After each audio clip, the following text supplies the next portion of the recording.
మోదీ మన దేశానికి ప్రధానిగా మోదీ రాకముందు ఒక లెక్క, ఆయన పదవిలోకి వచ్చాక మరో లెక్క అన్నట్లు తయారైంది పరిస్థితి.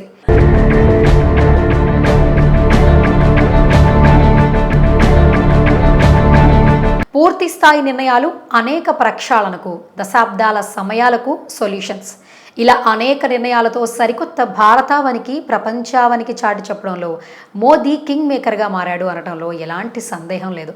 ముఖ్యంగా మన పక్కనే ఉన్న అతి క్లిష్టమైన దేశం చైనాతో నెలకొన్న అనేక సమస్యలకు చెక్ పెట్టడమే కష్టం అనుకున్న సమయంలో ప్రపంచ దేశాల నేతలకు షాక్ ఇస్తూ చైనాను కూడా దారిలోకి తెచ్చుకున్న అపర చాణక్యుడు మన నరేంద్ర మోదీ. రష్యాలోని కజాన్ వేదికగా ముగిసిన బ్రిక్స్ సమ్మిట్ ప్రపంచ దేశాల్లో భారత కీలక పాత్ర పోషిస్తుందనే విషయాన్ని చాటి చెప్పింది. ఒక పక్క కెనడా ఒక్కటి మినహాయించితే G7లో సభ్యత్వం ఉన్న శక్తివంతమైన పాశ్చాత్య దేశాలతో బలమైన సంబంధాలను కొనసాగిస్తూనే మరో ఇంకా బ్రిక్స్ సభ్య దేశాలు చైనా, రష్యా సహా ఇతర అభివృద్ధి చెందుతున్న దేశాలతో సన్నిహితంగా మెలగడం భారత్ చరిత్రకు అద్దం పడుతోంది. పాశ్చాత్య దేశాల నుంచి ఎలాంటి విమర్శలకు అవకాశం ఇవ్వకుండా బ్రిక్స్, G7 వంటి అత్యున్నత అంతర్జాతీయ గ్రూప్తో స్నేహ సంబంధాలను కొనసాగించగల సామర్థ్యం దేశ ప్రతిష్టను పెంచింది. ఇది దౌత్య నీతిలో భారత్ అనుసరిస్తున్న విధానాలకు నిదర్శనంగా చెప్పుకోవచ్చు. వివిధ దేశాల మధ్య ఏర్పడిన విభేదాలను సైతం రూపుమాపగలిగేలా నూతన వరవడి సృష్టిస్తోంది భారత్. బ్రిక్స్ సమ్మిట్ సందర్భంగా ప్రధానమంత్రి నరేంద్ర మోదీ, రష్యా, చైనా అధ్యక్షులు క్సీ జిన్పింగ్, ఇతర సభ్య దేశాల అధినేతలు ప్రధానమంత్రులతో, నాయకులతో సమావేశమయ్యారు. ప్రపంచ శాంతి, సుస్థిరతను ప్రోత్సహించడంలో భారత్ ఎంత అంకితభావంతో పనిచేస్తుందనే విషయాన్ని వివరించారు. ఆసియా దేశాల్లో భారత నాయకత్వ సామర్థ్యాన్ని, చైనాతో స్థిరమైన సంబంధాలను కొనసాగించగల నైపుణ్యాన్ని సుప్రసిద్ధ ప్రపంచ రాజకీయవేత్త ఇయాన్ బెమ్రన్ సైతం ప్రశంసించడం గమనార్హం. చైనా అధ్యక్షుడు క్సీ జిన్పింగ్తో మోదీ సమావేశం కావడం బ్రిక్స్ సమ్మిట్లో చోటు చేసుకున్న కీలక పరిణామాల్లో ఒకటిగా చెప్పుకోవచ్చు. దీనికి కారణం లేకపోలేదు. 4 సంవత్సరాల పాటు భారత్, చైనా మధ్య కోల్డ్ వార్ సాగిన ప్రస్తుత పరిస్థితుల నేపథ్యంలో జిన్పింగ్తో మోదీ ముఖాముఖి భేటీ కావడం ప్రపంచ దేశాల దృష్టిని ఆకర్షించింది.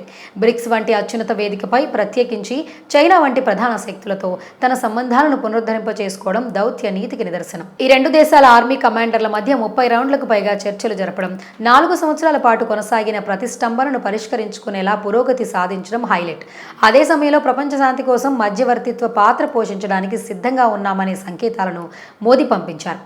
ప్రస్తుతం కొనసాగుతున్న యుద్ధానికి పరిష్కారం కనుగొనడంలో రష్యా, ఉక్రెయిన్ వాటికి మద్దతు పలుకుతున్న దేశాలన్నీ కూడా భారత్ వైపు చూపులు సారించాయి. సమతుల్యంతో కూడిన దౌత్య నీతిని అనుసరిస్తుండడమే దీనికి కారణమని చెప్పడంలో సందేహాలు అక్కర్లేదు. బద్ధ శత్రువులుగా ఉంటున్న రష్యా, ఉక్రెయిన్ రెండింటితోనూ సమాన స్థాయిలో గౌరవాన్ని పొందగలిగిన ప్రపంచ నాయకుడు బహుశా మోదీ ఒక్కరే. బ్రిక్స్ సమ్మిట్లో మోదీ ఇరాన్కు చెందిన మసౌద్ పెజిష్కియాన్కు కూడా కలుసుకున్నారు. ప్రపంచ శాంతిని పెంపొందించడంలో దేశ అంకితభావం గురించి వివరించారు. పాకిస్తాన్కు చైనా మద్దతు ఇస్తున్న నేపథ్యంలో మోదీ తీవ్రవాదం గురించి మాట్లాడడం, ద్వంద్వ ప్రమాణాలకు స్వస్తి పలకాలంటూ హితబోధ చేయడం ప్రాధాన్యతను సంతరించుకుంటుంది. భారత్కు పెనుముప్పుగా ఉంటూ వస్తున్న తీవ్రవాద సంస్థలు, ఇతర మిలిటెంట్ గ్రూపులకు అండదండలు అందిస్తున్న పాకిస్తాన్కు మద్దతుగా ఉన్న దేశాలను ఆయన విమర్శించారు. బ్రిక్స్ సభ్య దేశాల్లో అత్యంత వేగంగా అభివృద్ధి చెందుతున్న ఆర్థిక వ్యవస్థల్లో ఒకటిగా నిలిచింది భారత్. దీనికి కారణమైన డిజిటల్ టెక్నాలజీ, సుస్థిరాభివృద్ధి, అంతర్జాతీయ దౌత్యంలో చొరవ చూపించడం భారత్ను ప్రత్యేకంగా నిలిపింది.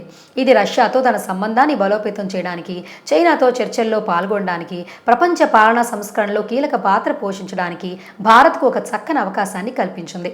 రష్యా ఇతర పాశ్చాత్య దేశాలతో సత్సంబంధాలను కొనసాగించడం ద్వారా అలీన దేశంగా భారత్ తన ప్రత్యేకతను మరోసారి నిలుపుకున్నట్లయింది.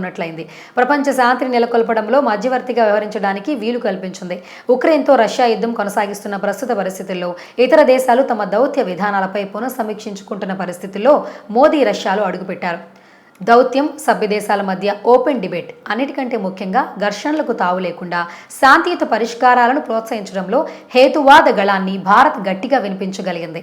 వనరులు అధికంగా ఉన్న రష్యన్ ఆర్కిటిక్, నార్థర్న్ సీ రూట్లో భారతదేశం పాల్గొనడం కీలక చర్చనీయాంశంగా మారింది. ఇండో రష్యన్ కార్గో రవాణా, ఆర్కిటిక్ షిప్ల నిర్మాణంలో ఉమ్మడి ప్రాజెక్ట్స్, ధ్రువ ప్రాంత సముద్ర జలాల్లో నావిగేషన్, భారత నావికులకు మాత్రమే సాధ్యమయ్యే శిక్షణ వంటి కార్యక్రమాలు ఎన్ఎస్ఆర్లో చర్చకొచ్చాయి. సభ్య దేశాల మధ్య భద్రత, తీవ్రవాద వ్యతిరేక నినాదం ఈ రీజియన్లో సుస్థిరతపై దృష్టి సారించాయి. ఉగ్రవాదాన్ని ఎదుర్కోవడానికి మెరుగైన నిఘా భాగస్వామ్యం, ప్రాంతీయ సహకారం అత్యవసరమని, ఆసియా రీజియన్లో సరిహద్దుల ఉల్లంఘనలు సమిష్టిగా ఎదుర్కోవాల్సి ఉంటుందని మోదీ బ్రిక్స్ సదస్సులో పిలుపునిచ్చారు. తూర్పు పశ్చిమాసియా దేశాల మధ్య ఒక ప్రధాన అనుసంధానకర్తగా భారత్ ఆవిర్భవించిందని చెప్పాలి. ఇజ్రాయెల్లో బలమైన సంబంధాలను కొనసాగిస్తూనే పాలస్తీనాకు దీర్ఘకాల మద్దతును బ్యాలెన్సింగ్ చేయడం అనేది దేశ దౌత్య సామర్థ్యాలు, సంక్లిష్ట భౌగోళిక రాజకీయ ప్రయోజనాలను ఎలా కాపాడుకుంటుందనేది ప్రస్ఫుటించింది. దేశం సంక్లిష్ట భౌగోళిక రాజకీయ సమస్యలను పరిష్కరించుకుంటూ బలమైన ఆర్థిక భాగస్వామ్యాలు, సాంస్కృతిక సంబంధాలు ఏర్పరచుకుంటుందనే విషయాన్ని బ్రిక్స్ సమ్మిట్ మరోసారి చాటి చెప్పింది.